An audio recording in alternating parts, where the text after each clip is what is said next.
parents tuning in, welcome. We're welcoming the chair of the Biochemistry and Chemistry Department. I'll let him introduce himself in a minute. But thank you again for joining us in our next segment of the webinar series. I'm Amisha, an admission counselor at Marietta College. If you have any questions throughout this presentation, please feel free to put in that question in that Q&A box. But if not, I'm going to let him introduce himself and we'll get started. Yeah, thanks, Amisha. So I'm Dr. Kevin Pate. I'm the chair of the Department of Chemistry and Biochemistry. Been here since 2001, so I'm going on 20 years in the department. We're a department of about 6 total faculty. We have all the range of different type of chemists that you would expect to have in a chemistry department. We have about, we graduate anywhere from about 10, 12, maybe as high as 15 students in a given year in the chemistry and biochemistry majors. And they typically go on into medicine, dental, graduate schools. Most of our students go on to further schooling, although some do enter the workplace and go into industry and things like that. So welcome. Great, thank you. That kind of works our way into the beginning, starting question. I know a lot of students are looking for that pre-professional route, going, like you said, pre-med, pre-dental. So obviously we're dealing with a different situation currently. So I'm gonna ask you how the classes and labs are currently being ran at Marietta College. Sure, well, you can imagine coming halfway through a semester and all of a sudden having to adjust to that has been pretty tough for all of us. And so the courses are a little bit easier to adapt, of course. If you're talking about a lecture, there are ways to do it just like we're doing here through a Zoom. You can do a virtual meeting, you can have virtual classes and everybody's participating. And it really, it changes that dynamic certainly, but you can simulate a lot of the same kind of things that you would do in a real classroom. Labs, of course, are a lot tougher, because nobody has a titration apparatus in their basement. Nobody has beakers and a lab bench and everything that you would need to run experiments. And so you had to get creative. And I think we're like a lot of schools, we're doing a lot of virtual experiments. There are a number of websites out there that allow you to really simulate what you would do in a laboratory setting. And that's what we're primarily taking advantage of. I tell people it's not the same. It's certainly not the same. You're not getting that hands-on experience that you would have, but you're learning a lot of the same skills. Not the physical manipulating your hands kind of skills, but you're experiencing the outcomes. You're getting the data. You're still analyzing the data and being able to figure out what does that data mean for you. So it's got its pluses and minuses. We wish we were in the lab, but we're doing the best we can for the situation. I think the virtual experimentation helps a lot. We take a lot of advantage of videos as well, and so we can actually do some things for you in the lab. Just based on the situation, we don't normally do that, but because you can't come as a student into the lab and do an experiment, we have some of the faculty who actually will do aspects of the experiment with a GoPro camera, and you can actually kind of visualize exactly what they're doing. So it's as close as you can come to the real thing in a situation where we cannot do the real thing. For sure. Okay, thank you. Have a question come in. Can you give an example of a lab that you guys would have done while on campus for any of your chemistry or biochemistry classes? Yeah, well, so let's see, we start at the lowest level at general chemistry. Right when COVID hit and we had to go virtual, we were in general chemistry, we're talking about titrations, acid-base chemistry. And so that's right when we do our huge titration experiment where every single student has a giant burette, a couple of burettes filled with acid and base, and have to try to work to figure out exactly what the concentrations are. And so that was a perfect example of how you take something that is a very hands-on experiment, and yet you could very much recreate that virtually. You don't get you don't get to use your hands and turn the pipette and add the liquid very carefully, but virtually you did. And so that's the kind of thing that we would have done. After that, we have a much more complex acid-base reaction that we do. And again, we were able on some level to replicate that virtually. In organic, which is what I primarily teach. So organic, for those of you tuning in, if you don't know, and I will tell you as a high school student and even in my first year of college, I didn't know what organic was either. Somebody told me organic is a chemistry all about carbon, and thinking like, how can you have subject about one atom.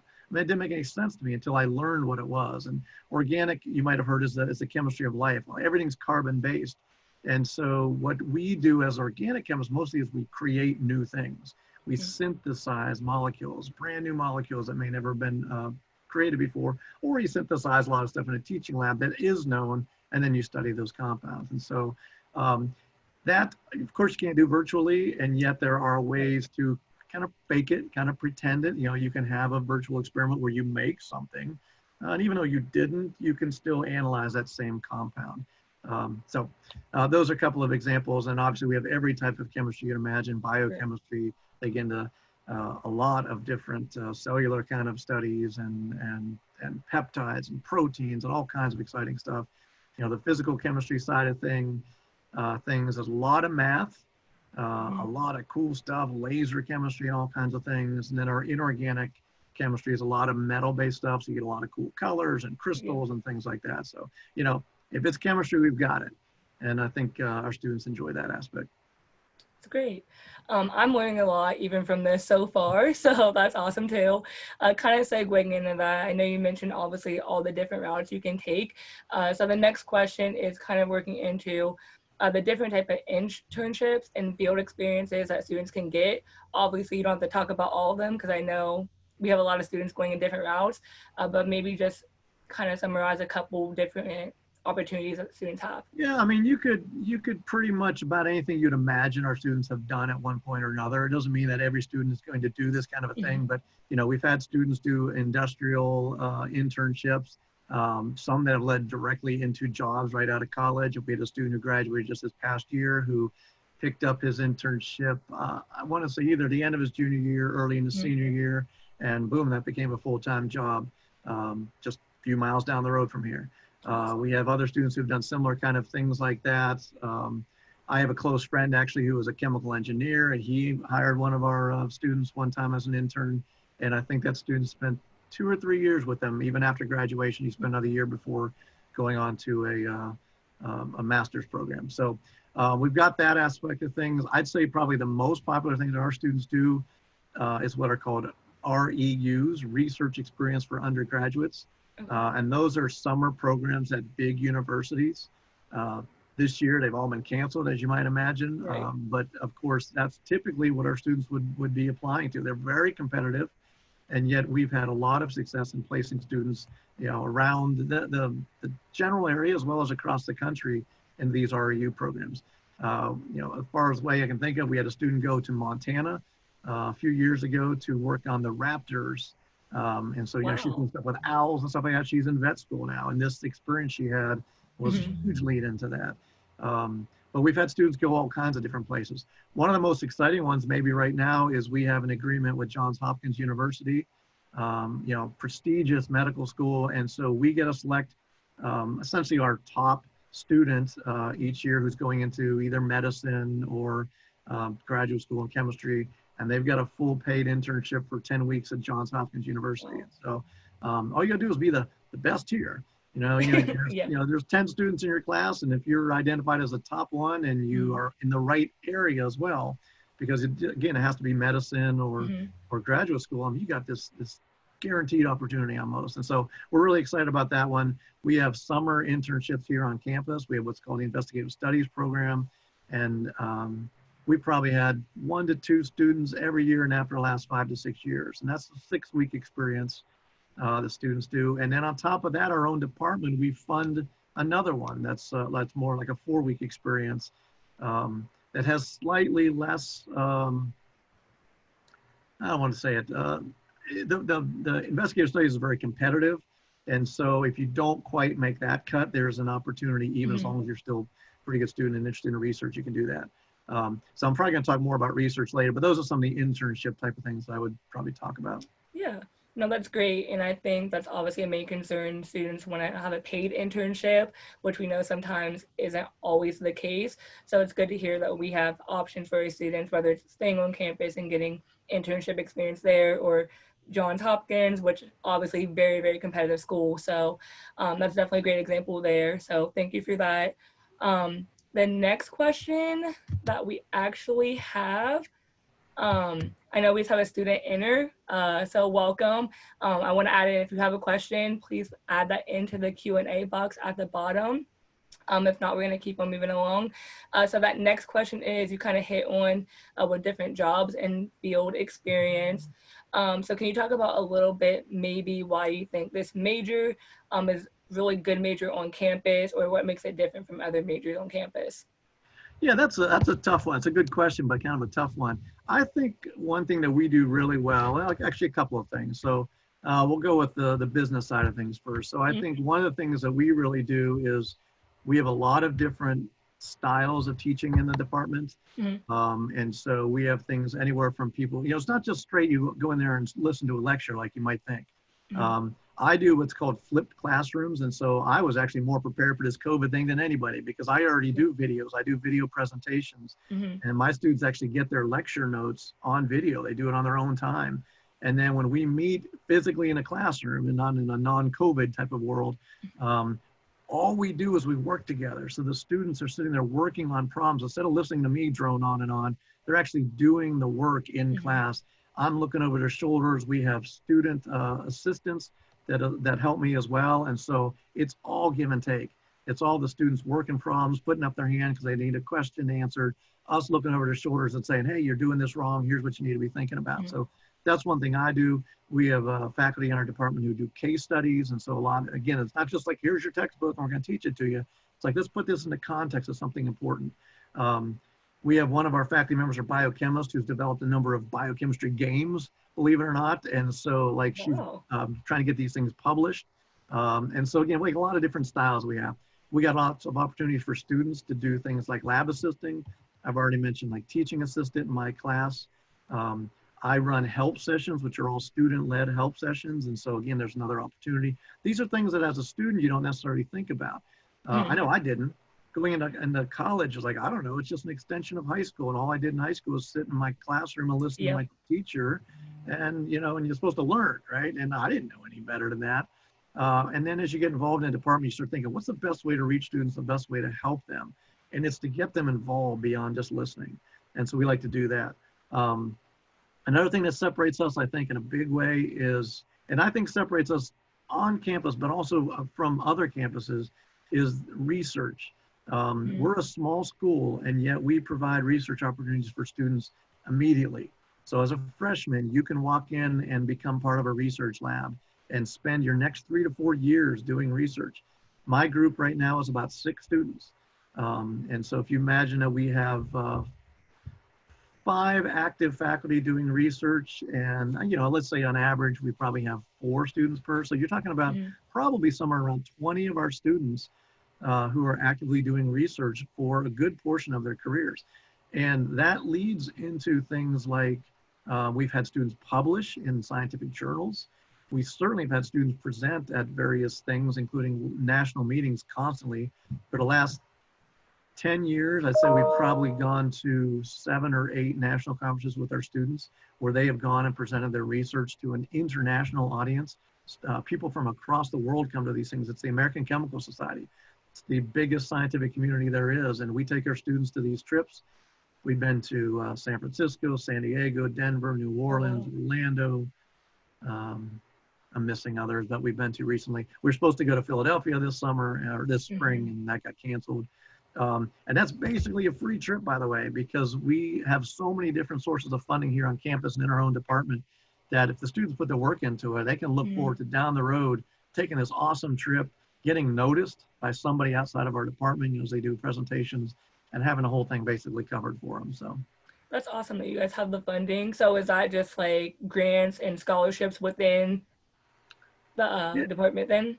yeah. It's donors who have Okay. wanted to contribute to our students, and anytime a donor comes back to us and says, "Hey, we've got money, we'd like to do something," the first thing we tell them is, "You want to help support research," Mhm. and that's what we've got. We have 2 major donors to our department who contribute significant money that allow us to do these things: the summer internships, Mhm. the money to send students off to these conferences, the money to support the research beyond just paying the students in the summer, but also just the chemicals, the equipment, the upkeep, and all those different things. So Mhm. yeah, it's primarily from just generous donors graduates of the program or families of graduates who have made those opportunities available. That's awesome. All right, so we actually have a question that just came in as Yeah. well. So I'm going to go ahead and ask you that. One of our students has just enrolled in the online summer chemistry, which I Oh, know cool. you just actually released Awesome. information on that, which is great. And planning to major in biology, potentially pre-med. Wanting to know, will these summer classes prepare the student for more advanced chemistry courses? Okay, so that's at first I was very excited because like, we want to populate this class, but Mhm. no, the answer is be very careful with that. You actually do not want to enroll in that. I don't think if you are planning to go into biology, certainly if you're planning to go into anything medicine. And the reason for that is this is going to be a virtual lab and Mhm. you just aren't going to get that hands-on that you need. We're basically teaching this course as I want to call it like a terminal chemistry course. It's actually going to be renumbered in the future to reflect that so people understand that you actually can't use this to go on. So Okay. I don't know if it's a student that's with us or online. I don't know how this exactly works, but if you want to, I would suggest emailing me. If you email Amisha, certainly you're in contact Sure. with the admissions department, then get in contact with me and we can talk. But I definitely don't think you want to do that. It's not the proper preparation if you're going on into chemistry. It's really more for petroleum majors who really just need a year. And if they get that year of chemistry, they can go on into their major. But somebody who's going to advance pre-med and you're going to Mhm. go from gen chem to organic to biochemistry, you'd be tying your hands and behind your back in a big way and really putting yourself in a bad spot. So I would not want you to do that. Okay. I would just say Yes. wait till the fall. Wait till the fall if you're in that Well, position. Uh, Fingers crossed that we're all in yeah. here together next fall and we're live and doing things the way things are supposed to be done. Yeah. We have contingency plans just like anybody else does if that can't happen. But given a choice, you don't want to jump into that chemistry course if Okay. you're actually going to be majoring in the hard sciences. Perfect. I was gonna say, at the end of this, we'll leave our contact information. Great. The student has my contact information, but I'll follow up and then we'll make sure we get everything taken care of with that too, so we can get that figured out. Thank you for the question. The next question that we have, so a little bit more fun for you. So what's makes working at Marietta like the most beneficial thing that you have kind of come to appreciate or something that you most enjoy about working at Marietta College? Yeah. Well, I always say, it sounds corny, but it really is a family. I mean, it's a family more so than I would have ever imagined. Um, Being on the student side of things, a while back now, I remember I was so intimidated, so scared is probably not the right word, but I was Mhm. so intimidated by my professors. They were these things you just put up on pedestals. Like these people are so Mhm. brilliant. They're not human. They're robots. They're so brilliant. They're not people. Um, and that was my own misconception. It was just like, Mhm. it was my own insecurities, I guess, probably just like, you're not good enough. I'm not good enough. These are professors. And what we have created, I think, in our department is truly a family. I think if you, as a student viewing this, if you could reach out, if you could talk to any of our majors, I think that they would tell you that same kind of thing. We have, just to kind of paint a small picture for you, we have an office suite of chemistry offices, and outside of there is a giant room. And when I say giant, I mean the size of a large living room, probably a living room dining room combination. It's a Mhm. good sized room, and out there we have tables where students study. They have computers. We have comfortable couches. We have recliners. We have well, we used to always have food out there for them. We'll see if that changes here with COVID things. But Yeah. we would, if somebody would bake brownies, we'd bring in brownies and we'd put it out there for them. We'd have some kind of a departmental seminar or something like that, and we'd have cookies and we'd have sandwiches and we'd have fruit and we just leave it out for them. And students are always out in this room. And it's not that they're always studying either. I mean, most of the time, yes, they are, but a lot of times they're just there. They're just hanging out. Mhm. And so we have what goes way beyond a faculty student, what I'll say, just a faculty student relationship. I mean, Mhm. it's more than that. I mean, we really care about them. They're like our kids. They're like old kids, you know, Yeah. you know, you guys are adults, I mean, you girls are adults, Young but kids. but like Young adults. honestly, we care that much about them, and we just have this environment of it's a family, we talk about anything. We talk about Amisha's a basketball player. I went to her games for 4 years and missed a handful of them, right? And I didn't know Amisha because I didn't have her in class at the time, but I knew who she was. But we have our own students who have played basketball and played football and played baseball and softball, and we go to their games. We just try to support them as much as possible. So I think that's it. It's a family, and as much as it may sound like a canned response, it isn't. Yeah, so I always do that one too. It definitely is that small knit community feeling, but definitely family feel. So thank you for that. Kind of segue into that. You obviously talked about that common area and hanging out with students in that area and things like that. Can you talk about a little bit more in depth different activities outside the classroom that you guys may participate in together, as well as any different clubs, organizations that you guys may have? Yeah, good one. So I think probably the biggest one is Chem Club. You know, sounds Keep it simple. Yep. great. Chem Club. It's But it's Chem Club. fun. I mean, but it's associated with the American Chemical Society. I mean, it Mhm. actually has an official American Chemical Society name, but we call it Chem Club. It's a great organization. Students do they do service projects. They do a lot of fun stuff. They help with tutoring. Mhm. They help with when we have admissions events. If we've had events where seniors and juniors from high school come and do a virtual. Well, not, I'm using the wrong word now. Do a mini research project, maybe is what I would say, for an hour or something. And they participate in that as well. So Chem Club, I think, is the biggest one. One of the cool events we do, if you're watching this, if you're thinking about majoring in chemistry, you've probably had chemistry. Even if you're biochemistry or biology, you've probably had a chemistry course. And so you might know what a mole is. A mole is not an animal, but a number. And so chemistry and a mole is very important. And so the number that you might know if you've had a chemistry is 6.02 times 10 to the 23rd. And 10 to the 23rd, 1023, that's mole day. October 23rd is mole day. And so we actually on mole day, or as close as we can to it, we have what we call a mole day run. And it's sponsored by the Chem Club. And it's where they host runners. I'm a runner. And so they host runners who come and they pay and they contribute to do this 6K race on 1023. So you get the 6, 10, 23. And we raise money for a long time, we raised money for a scholarship. And now we raise it for charity. And so that's one of the things they do, but I mean, they do so many different things. They do movie nights. They've done movie nights in the planetarium. They do things from the American Chemical Society, sponsor certain events. We have a bowling night every single year, or two oftentimes. We have multiple picnics each year, sometimes with biology, sometimes on our own. So there's all kinds of things. And basically, a student wants to start something, student has a good idea, it'll get done. The students, they really drive it all. And it's a lot of fun watching them. Awesome. Thank you. All right. We don't have a question at the moment. So I'm gonna put in a little plug for the students that may be listening. If you guys would like to sign up for any upcoming event, please make sure to check your emails for the list and dates and times for these events. Obviously, they're currently being virtually done. Hopefully this summer we have Piosaurs on campus and you're able to see all the great resources we have available. But if not, please make sure to check your email for any updates, information, things like that. Do have one more question for you, maybe two actually. My first question though is, from my standpoint, knowing both sides of things, experiential learning experience, we kind of hone in on that more with the curriculum here at Marietta College.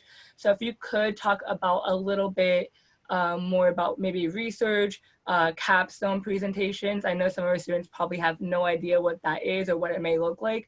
So if you can talk about that a little bit and talk about maybe how you guys help out with that process and how it's a build up over the couple years that they're at Marietta College. Yeah, I'd love to talk about both those things. So we actually changed a number of years ago now, it might be 10 years ago now, where we actually have separated research and capstone. So in the past, capstone was your research experience. And so what that meant was you took 3 years of undergraduate courses, you got up to be senior year, and all of a sudden we said, hey, go do research. And it didn't actually work that well. because honestly, students had never been independent in the lab before. You Mm-hmm. know, when you sat through a course, even if you have a class, and by the way, our classes are small, you know, when you get up above the second, well, actually, I mean, as a major, you're probably never going to see a lab with more than 15. I mean, that'd be high. You know, my organic lab Yeah. is probably the biggest one you can see, and that could be 15 to 18.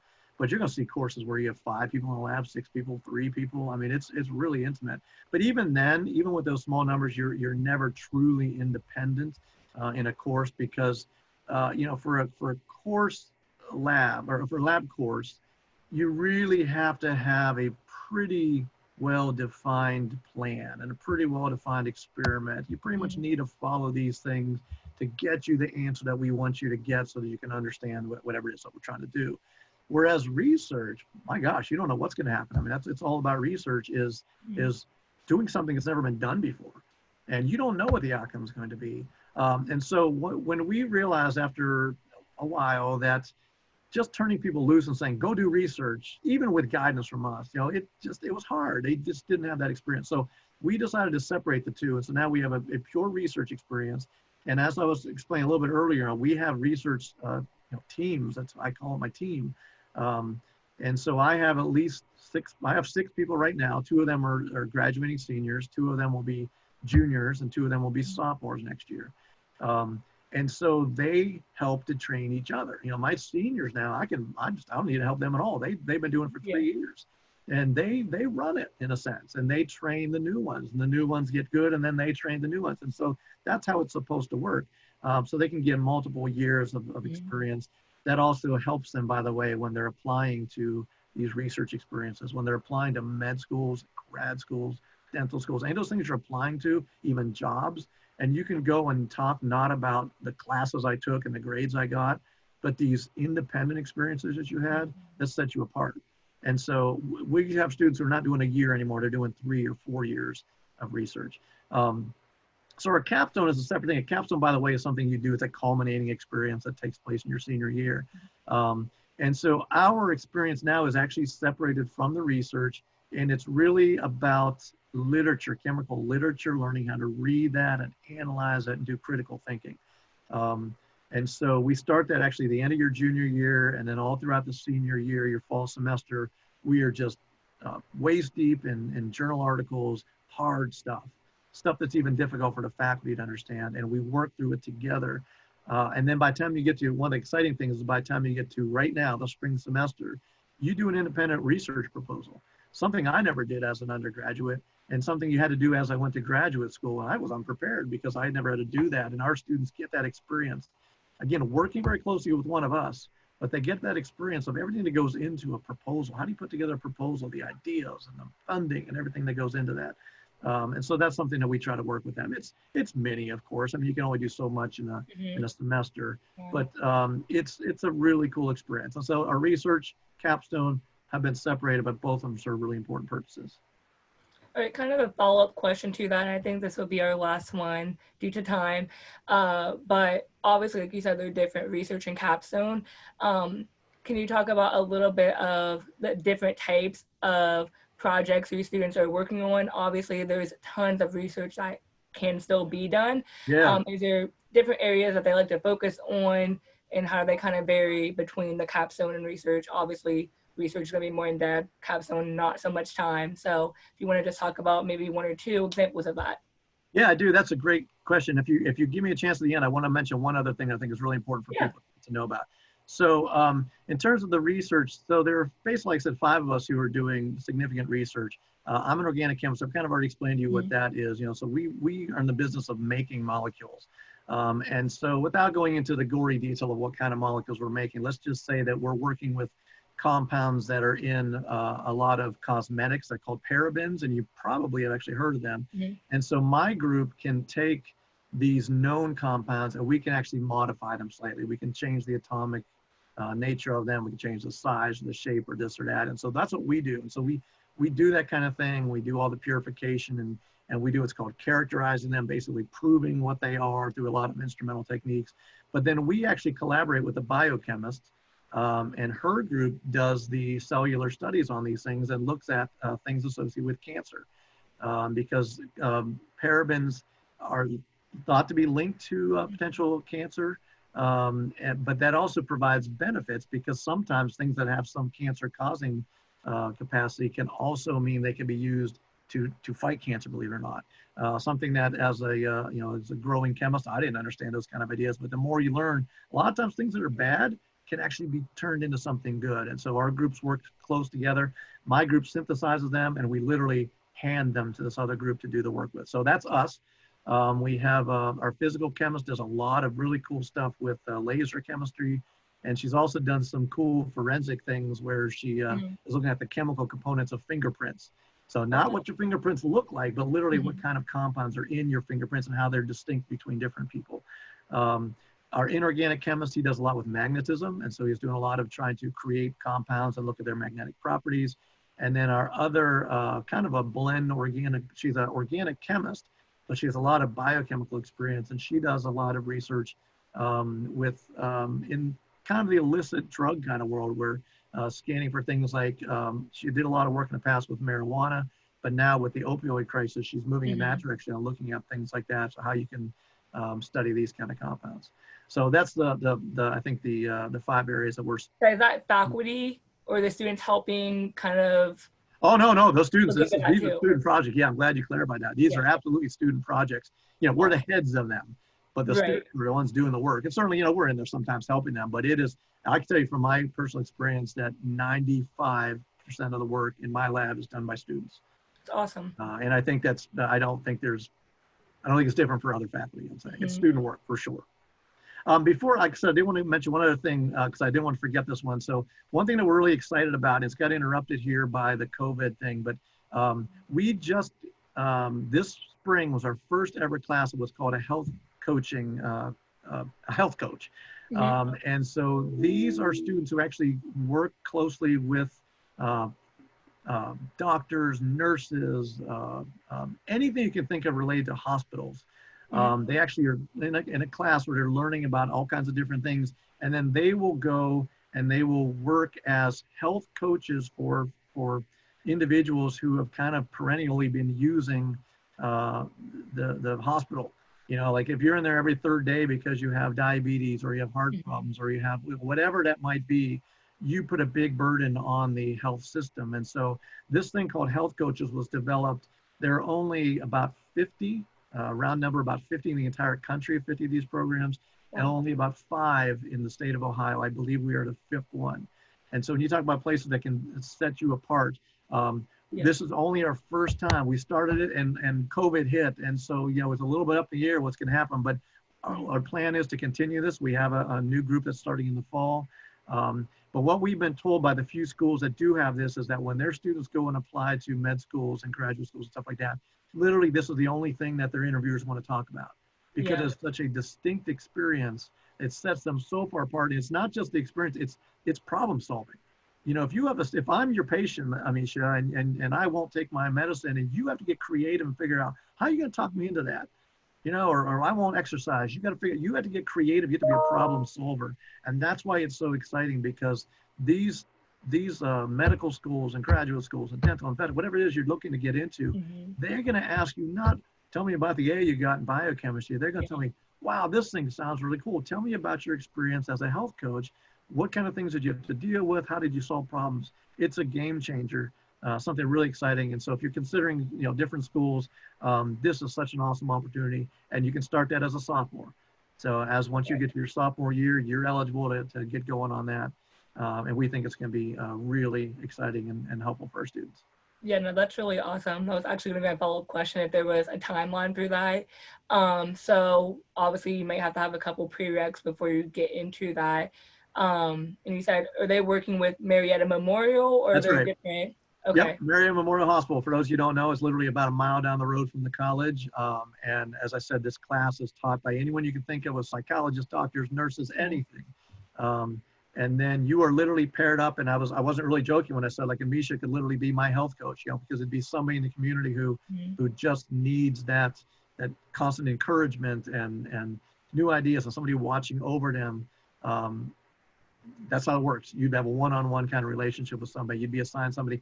And it's an internship that follows. I'm not sure if I actually said that or not, but there's an Okay. internship that follows that can continue through the rest of your undergraduate career. So you could literally start this as a sophomore and you could be paired up with somebody for the next 2 to 3 years. That's Um, awesome. so there's a lot going on, right? There's research, there's this, there's classes, um, there's the chem clubs and things like that. You can't do it all, right? You might be an athlete on top of Hmm. everything else. You can't do it all, but the opportunities are there for you to pick and choose. Like, what's best for me? If I want to go to medical school, this health coach thing might be top of my list, as is Hmm. the research.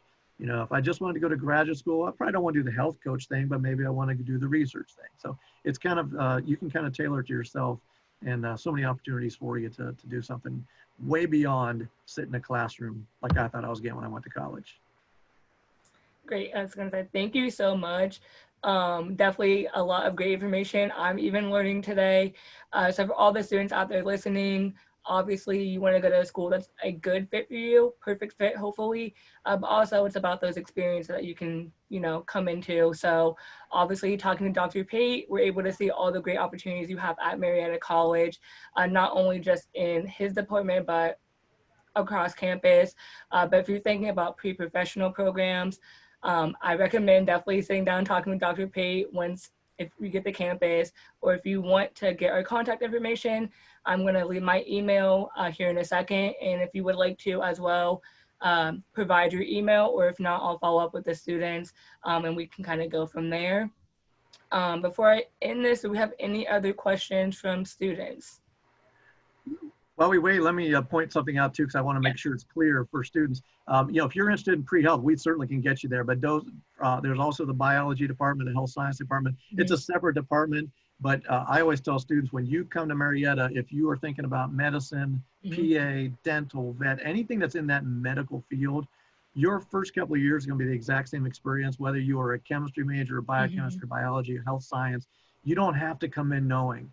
So what we always tell people is you come in, you're going to get placed into the first year of biology, you're going to get Yep. placed into the first year of chemistry, you're going to go through that, then you're going to go on to organic chemistry with me, you're going to go on to anatomy and physiology in the biology department, and then sometime in that sophomore year, that's when you can decide.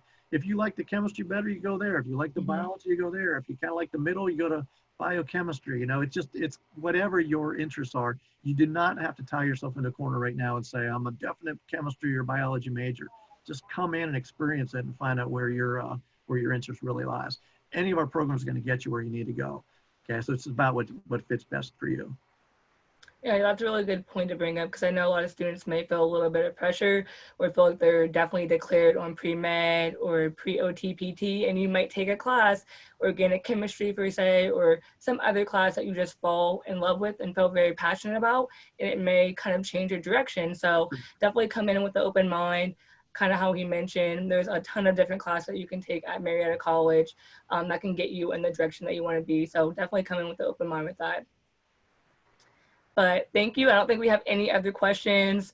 I can't thank you enough for your time and all of your great information about the biochemistry and chemistry department, as well as other opportunities for our students on campus.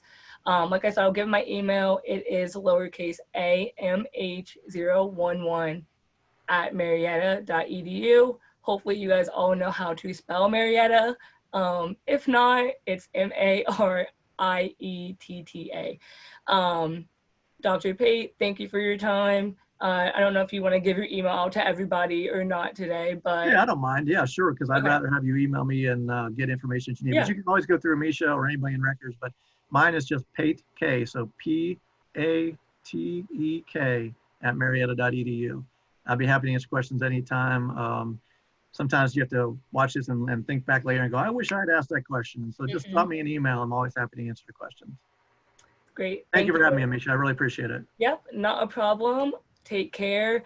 Good luck with finals coming up, and we'll see you guys soon.